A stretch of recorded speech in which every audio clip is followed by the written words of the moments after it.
Hey there folks, Santee at the Arizona Ghost Raiders here. We've got mail. Santee, can you do a video about the Irish in the Old West? Jacob Gerd, 1996. Irish in the Old West. I think we can do that. Yeah, don't quit your day job.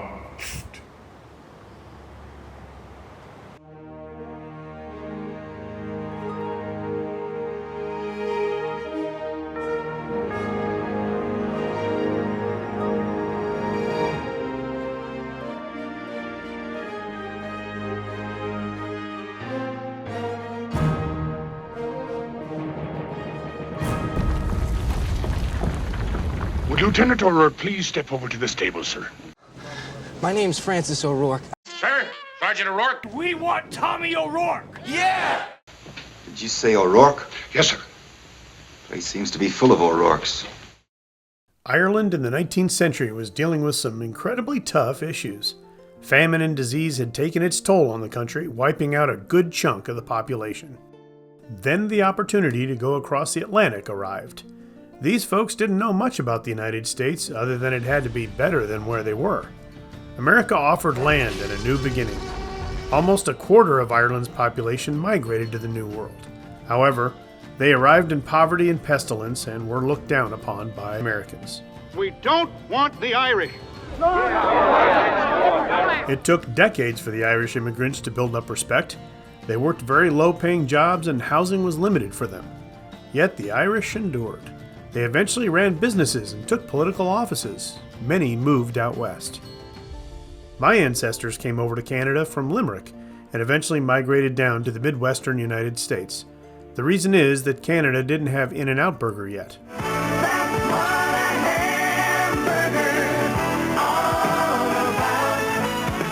Okay, that's a lie. Oh, this is just stupid. Between 1820 and 1860, the Irish made up 1/3 of the immigrants in the United States. These tough and determined folks also fought in the Civil War. When President Abraham Lincoln signed the Pacific Railroad Act on July 1st, 1862, thousands of our Emerald Islanders landed jobs. Not only were the Irish instrumental in building the Transcontinental Railroad, but their labors after continued to settle the West. What do ye say to San Francisco, boys? There's a demand for skilled workers. Miners, cowboys, teamsters, law dogs, men of the cloth, shopkeepers, doctors, women of the evening, you name it. Throughout their history, Irish have been stereotyped as being fiery and quick to anger. However, they are also known to be very self-confident. H-A-R-R-I-G-A-N spells harrigan. Regardless of these traits, they got their jobs done, as long as you didn't get them too riled up. Get your filthy hands off me, you ugly animal! Now there's no way I can list all the famous ones in one video, so I'll just point out a few that pinged me while flying across my radar. Mexican on one side, Irish on the other, and me in the middle. One of the most influential photographers of the Civil War was an Irishman named Matthew Brady. Heck, Billy the Kid was Irish. His opposition in the Lincoln County War, James Dolan and Lawrence Murphy, were also Irish. You're an Irishman. Just like me. Just like my partners here. Johnny Riley, Jim Dolan. Say hello, boys. Before she was unsinkable, Molly Brown's family was hugely successful in the mining industry in Denver, Colorado. Here's one for you. A relatively unknown gunfighter in the Old West named James Levy came over from Ireland with his family in 1849 and migrated west, where he worked as a miner. He got into a dispute in Pioche, Nevada, a particularly violent town, and it ended up in gunplay where Jim killed the challenger. Later, in Cheyenne, Wyoming, a gambler called him a low-down Irish cur.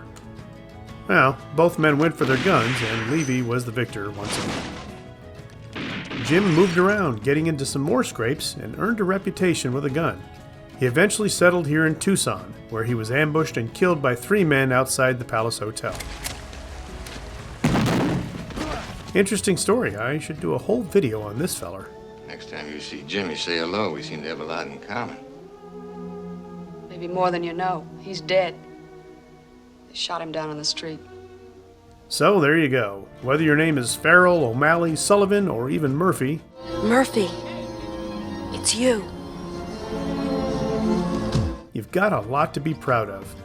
Thanks for your amazing contribution to this great melting pot. Well, folks, that's it for another episode. Thanks for watching. As always, please like, share, and subscribe, and we'll see you on down the trail.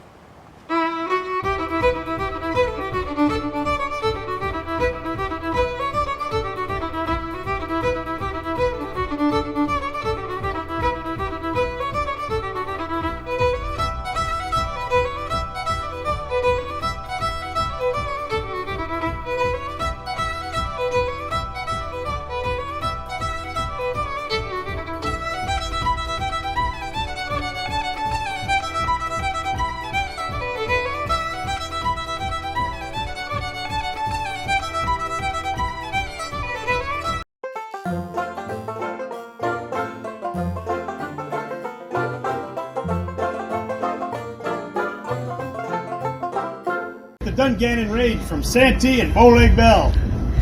Have a great shoot tomorrow. I will see you on down the trail. Hey, that's my line, dude.